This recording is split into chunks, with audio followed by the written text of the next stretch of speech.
구독자 여러분, 어제 삼성전자를 보며 공포에 떨었던 분들이 오늘은 다시 고민에 빠졌습니다. 전날 급락했던 삼성전자와 SK하이닉스가 장 초반 강하게 반등했습니다. 미국 장기 금리는 내려왔고 SK하이닉스는 국내 증시 역사상 가장 큰 규모의 자사주 매입과 소각 계획을 꺼냈습니다. 그런데 이상한 부분이 있습니다. 주가는 올랐지만 외국인과 기관은 장 초반 여전히 물량을 줄였고 개인이 다시 매수를 주도했습니다. 삼성전자와 SK하이닉스는 함께 올랐는데 삼성전기처럼 AI 공급망에 속한 종목은 오히려 약했습니다. 오늘 반등이 새로운 상승의 시작인지 어제 폭락에 대한 반작용인지 아직 결론이 나지 않았다는 뜻입니다. 오늘 영상에서는 보유자가 이번 반등에 팔아야 하는지, 다음 주 엔비디아 실적까지 기다려도 되는지, 평단별 대응은 어떻게 달라져야 하는지 차분하게 정리해 보겠습니다. 오늘 장 초반 흐름부터 보겠습니다. 코스피는 전날 급락군을 일부 되돌리며 강하게 출발했고 삼성전자는 다시 25만원 안팎을 회복했습니다. SK하이닉스는 주주 환원 발표 효과까지 더해지며 삼성전자보다 훨씬 강한 반등을 보였습니다. 코스닥에서도 바이오를 중심으로 상승 종목이 크게 늘었습니다. 겉으로만 보면 위험 선호가 빠르게 돌아온 장입니다. 하지만 수급을 보면 개인이 물량을 받고 외국인과 기관은 매도 우위를 보였습니다. 프로그램 매매도 장 초반에는 매도 쪽이었습니다. 따라서 오늘 상승률만으로 외국인 자금이 한국 증시에 복귀했다고 말하기는 어렵습니다. 오전 반등을 오후까지 지켜내는지, 외국인 매도 규모가 줄어드는지, 종가가 장중 고점과 얼마나 가까운지가 더 중요합니다.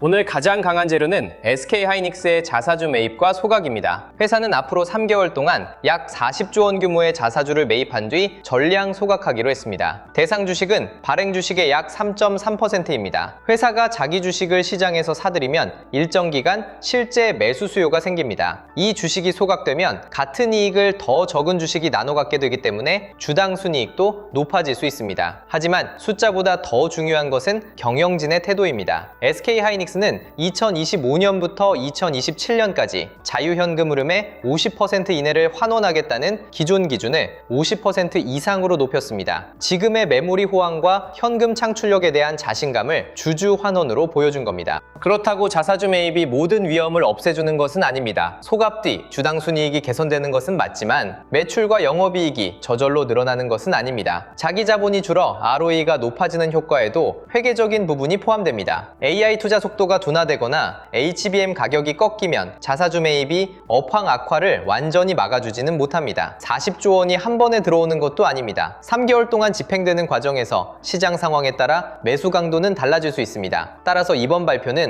SK하이닉스 주가의 하단을 받쳐줄 강한 재료이지만 무조건 상승을 보장하는 안전판으로 보면 안 됩니다. 주주 환원과 반도체 업황이 함께 좋아야 효과도 오래갑니다. 삼성전자 투자자에게 중요한 부분은 이 재료가 삼성전자로 번질 수 있느냐입니다. 삼성전자는 이미 2024년부터 2026년까지 발생하는 자유현금 흐름의 50%를 주주에게 환원하고 연간 정규 배당도 유지하는 정책을 시행하고 있습니다. 3개년 자유현금 흐름을 정산한 뒤 환원 재원이 남으면 추가 환원도 검토할 수 있습니다. SK하이닉스가 예상보다 과감한 결정을 내놓으면서 시장은 삼성전자도 배당이나 자사주 소각을 더 확대할 수 있다는 기대를 갖게 됐습니다. 다만 아직은 기대입니다. 삼성전자 이사회의 구체적인 결정과 금액, 방식이 확인된 것은 아닙니다. 오늘 삼성전자의 반등에는 이 기대가 일부 반영됐지만 실제 재평가는 정책이 발표된 뒤 현금 흐름과 투자 계획까지 확인해야 가능합니다. 미국 장기금리가 진정된 것도 반도체주에는 분명한 호재입니다. 미국 재무부가 장기 국채 바이백을 확대하자 급등했던 10년물과 30년물 금리가 내려왔습니다. 국채 바이백은 시장에 쌓인 오래된 채권을 재무부가 다시 사들여 거래를 원활하게 만드는 조치입니다. 채권 시장 불안이 완화되면 성장주의 미래이익에 적용되는 할인율 부담도 줄어듭니다. 다만 이것을 금리 상승 문제가 끝났다는 신호로 해석해서는 안 됩니다. 미국의 재정 적자와 장기 국채 공급, AI 데이터 센터의 자금 수요는 그대로 남아 있습니다. 이번 조치는 시장에 급한 불을 끈 성격이 강합니다. 삼성전자의 반등이 이어지려면 장기금리가 하루 내려오는데 그치지 않고 다시 고점을 높이지 않는 흐름이 필요합니다.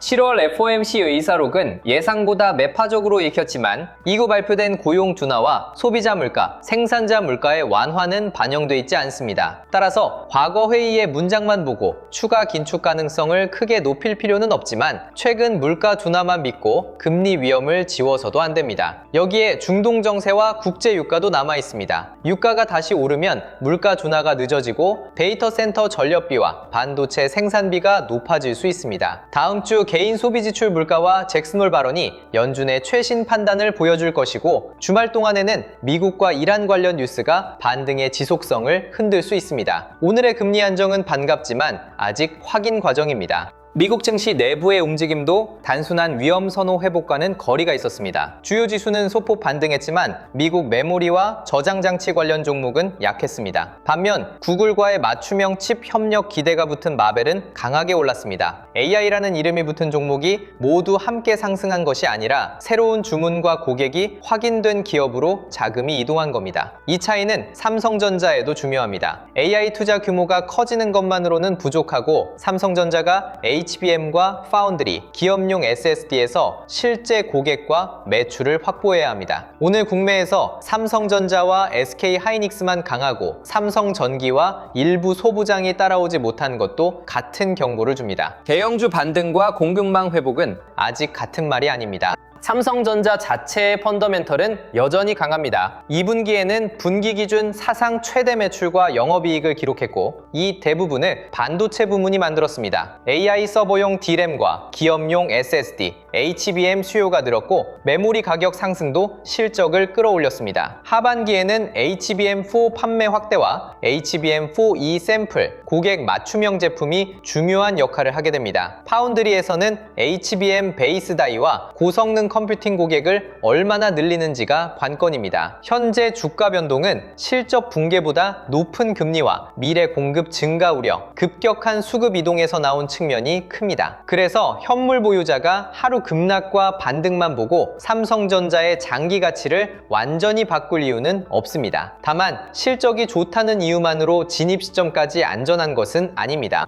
메모리 업황에서는 공급 부족과 공급 확대 우려가 동시에 존재합니다. AI용 HBM은 고객 인증과 적층, 첨단 패키징이 필요해 단기간에 공급을 크게 늘리기 어렵습니다. 서버 D램과 기업용 SSD 수요도 AI 데이터 센터 투자와 함께 이어지고 있습니다. 삼성전자가 장기 공급 계약 비중을 높이면 분기마다 현물 가격에 따라 실적이 흔들리던 구조를 완화할 수 있습니다. 반대편에서는 중국 창신 메모리의 범용 D램 증설이 미래 가격에 부담을 줄 수 있습니다. 공장 계획이 곧바로 판매 가능한 물량은 아니지만 주식시장은 실제 공급보다 먼저 위험을 반영합니다. 앞으로 삼성전자 주가는 HBM 경쟁력 회복과 범용 D램 공급 증가 사이에서 움직일 가능성이 큽니다. 좋은 업황만 보거나 중국 위험만 보는 한쪽 분석으로는 지금의 변동성을 설명하기 어렵습니다. 반도체 쏠림이 완화된 점은 이번 반등에 긍정적입니다. 글로벌 펀드 매니저 조사에서 반도체를 가장 과밀한 거래로 꼽은 비율이 지난달보다 크게 낮아졌습니다. 최근 급락과 디레버리징, 바이오와 다른 성장주로의 순환매를 거치면서 한쪽에 몰렸던 포지션이 상당 부분 정리된 겁니다. 과밀도가 낮아지면 작은 악재가 나왔을 때 모두가 동시에 빠져나가야 하는 압력도 줄어듭니다. 하지만 매물이 줄었다고 새로운 매수가 자동으로 들어오는 것은 아닙니다. 포지션 부담 완화는 반등할 공간을 만들 뿐 상승을 이어갈 연료는 외국인 자금과 이익 전망이 공급해야 합니다. 오늘 반도체 반등의 지속성을 판단하려면 외국인이 매도에서 중립으로 바뀌는지부터 확인해야 합니다. 제가 보는 코스피의 기준 시나리오는 곧바로 전고점을 향해 달리는 흐름보다 큰 폭의 등락을 반복하면서 저점을 다지는 과정입니다. 기업 이익은 여전히 강하고 반도체 포지션 부담도 낮아졌습니다. SK하이닉스의 자사주 매입은 앞으로 일정 기간 실제 수급을 받쳐줄 수 있습니다. 미국 장기 금리가 더 이상 급등하지 않는다면 전날과 같은 투매가 반복될 가능성도 줄어듭니다. 다만 개인이 급락 때마다 대규모로 물량을 받고 외국인과 기관이 반등 때마다 파는 구조가 계속되면 상승 속도는 제한될 수 있습니다. 지수는 반등하더라도 하루 안에서 위아래로 크게 흔들릴 가능성이 높습니다. 지금은 방향을 맞추는 시장보다 매수 주체가 바뀌는 과정을 견뎌야 하는 시장에 가깝습니다. 변동성의 함정은 반도체 대형주 두 종목이 지수를 끌어올리지만 시장 내부는 약해지는 경우입니다. 삼성전자와 SK하이닉스가 오르는데 삼성전기와 장비주가 계속 밀리고 외국인 현물 매도와 프로그램 매도가 매도가 이어진다면 지수 상승에 기반이 좁습니다. 장 초반 급등한 뒤 오후에 상승분을 크게 반납하는 전강후약도 경계해야 합니다. 바이오 역시 미국발 호재로 급등한 뒤 거래량만 남기고 윗꼬리를 만들면 순환매가 오래가기 어렵습니다. 반대로 종가가 장중 고점 부근에서 형성되고 상승 종목 수가 유지되며 외국인 매도가 줄어든다면 단순한 기술적 반등을 넘어설 수 있습니다. 코스피가 투자자를 속이는지는 지수 숫자가 아니라 장 마감까지 살아남는 종목과 자금에서 드러납니다. 그렇다면 보유자는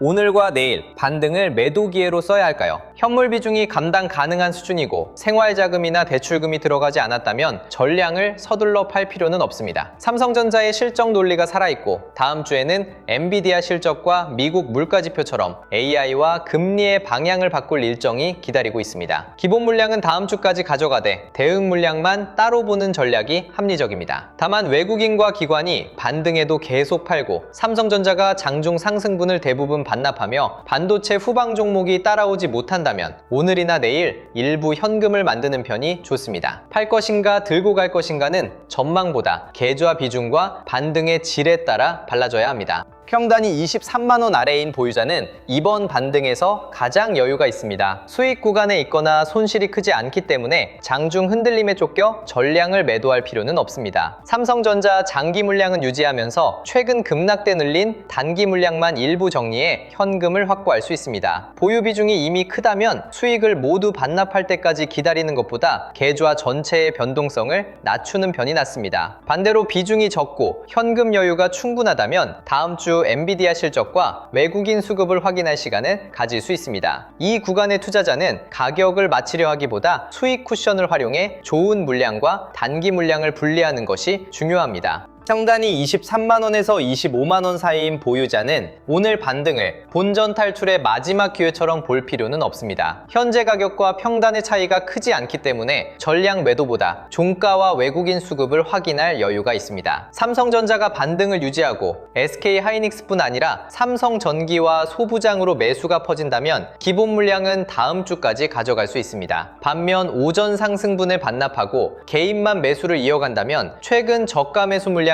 일부를 정리해 현금을 남겨두는 편이 좋습니다. 평단을 회복했다는 이유만으로 모두 팔거나 다시 떨어질까 두려워 급하게 결정하는 행동을 피하십시오. 이 구간은 본전이 아니라 수급의 지속성을 기준으로 판단해야 합니다. 평단이 25만원에서 27만원 사이인 보유자는 이번 반등을 계좌 구조를 고칠 기회로 활용할 수 있습니다. 삼성전자를 장기적으로 긍정적으로 보더라도 한 종목 비중이 지나치게 크다면 반등 때 일부를 줄여야 다음 하락에서 대응할 수 있습니다. 외국인 매수가 확인되지 않은 상태에서는 본전까지 무조건 기다리는 전략보다 대응 물량을 나눠 정리하는 편이 현실적입니다. 다만 삼성전자 주주 환원이 실제로 발표되고 반도체 공급망 전체로 매수가 확산된다면 전량을 서둘러 줄일 이유도 없습니다. 핵심 물량은 남기고 대응 물량으로 현금을 확보하는 방식이 좋습니다. 내 평단은 시장이 기억하는 지지선이 아닙니다. 본전 회복보다 계좌가 다음 주 변동성을 버틸 수 있는지가 먼저입니다. 평단이 27만원 이상인 보유자는 한 번의 반등으로 손실을 모두 해결하려 해서는 안 됩니다. 가격이 본전까지 올라오기를 기다리며 추가 매수를 반복하면 삼성전자 비중만 계속 커질 수 있습니다. 반등할 때 대응 물량을 조금씩 줄이고 남은 현금은 외국인 복귀와 엔비디아 실적을 확인한 뒤 사용하십시오. 삼성전자 주주 환원 기대가 실제 정책으로 이어지고 HBM4 고객 확대가 확인되면 회복의 시간은 빨라질 수 있습니다. 하지만 기대가 지연되고 금리가 다시 오르면 주가는 또 흔들릴 수 있습니다. 고평단 투자자에게 필요한 것은 한 번의 큰 승부가 아니라 여러 번 수정할 수 있는 부조입니다. 손실을 인정한다는 의미가 아니라 좋은 기업을 가장 나쁜 순간에 강제로 팔지 않도록 시간을 사는 전략입니다.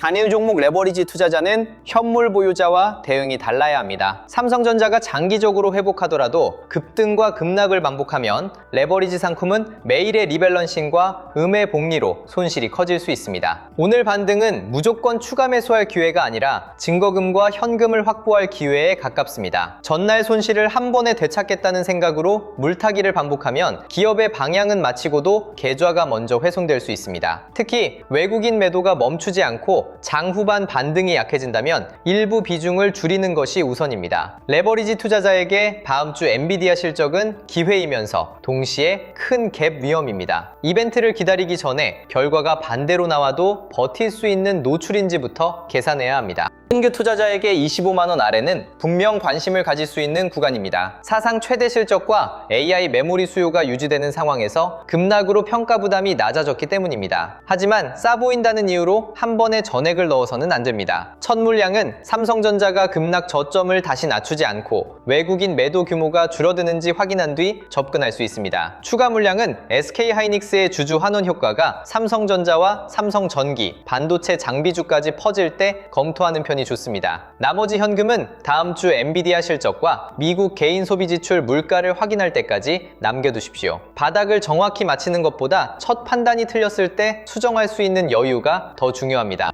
넥스트레이드 가격도 오늘과 내일 대응에 참고할 수 있습니다. 정규장이 끝난 뒤 삼성전자가 넥스트레이드 애프터마켓에서 움직이면 투자자는 그 가격을 다음날의 예고처럼 받아들이기 쉽습니다. 하지만 시간의 시장의 체결가는 다음날 시초가를 보장하지 않습니다. 참여자가 적고 호가가 얇은 시간에는 작은 주문에도 가격이 크게 움직일 수 있습니다. 장기 현물 보유자는 저녁에 작은 등락을 대부분 배제해도 됩니다. 단기 대응자는 거래량과 호가 간격, SK하이닉스와 후방 종목의 동반 움직임을 함께 확인하고 시장가보다 지정가 주문을 사용하는 편이 안전합니다. 넥스트레이드에서 강했던 흐름이 다음 정규장에서도 외국인 매수와 함께 이어질 때 신호의 무게가 커집니다. 업종 결론은 반도체 안에서도 주주 환원과 실적이 함께 확인되는 기업을 먼저 보셔야 합니다. SK하이닉스와 삼성전자는 대형주의 방향을 보여주고 삼성전기와 심텍은 AI 기판과 부품으로 자금이 확산되는지 확인하는 역할을 합니다. 테스와 이오테크닉스 같은 장비주는 메모리 투자가 실제 설비 투자로 이어지는지를 보여줄 수 있습니다. 바이오는 모더나와 머크의 개인 맞춤형 암 치료제 임상 성공으로 투자 심리가 살아났습니다. 알테오젠과 리가켄 바이오, ABL 바이오가 관심을 받을 수 있지만 미국의 한 임상 결과가 국내 기업의 실적을 직접 보장하는 것은 아닙니다. 급등을 추격하기보다 개별 계약과 임상 일정이 있는 종목을 구분해야 합니다. AI 전력 인프라와 방산, 조선은 반도체 변동성을 분산할 후보로 계속 확인할 수 있습니다. 다음 주 일정은 삼성전자를 계속 보유할지 결정하는 중요한 시험대입니다. 8월 26일에는 미국 2분기 국내 총생산 수정치와 7월 개인 소비 지출 물가가 함께 발표됩니다. 같은 날 미국장 마감 뒤에는 엔비디아가 분기 실적을 공개합니다. 한국 시간으로는 다음 날 새벽이기 때문에 넥스트레이드 프리마켓과 이어지는 정규장에서 국내 반도체의 첫 반응이 나타날 수 있습니다. 8월 27일부터 29일까지는 잭슨홀 경제정책 심포지엄이 이어집니다. 엔비디아에서는 데이터 센터 매출과 다음 분기 주문, 매출 총 이익률을 봐야 합니다. 잭슨홀에서는 중앙은행이 물가와 경기 가운데 어느 위험을 더 크게 보는지가 중요합니다. 다음 주 삼성전자는 AI 수요와 금리라는 두 시험을 연달아 통과해야 합니다.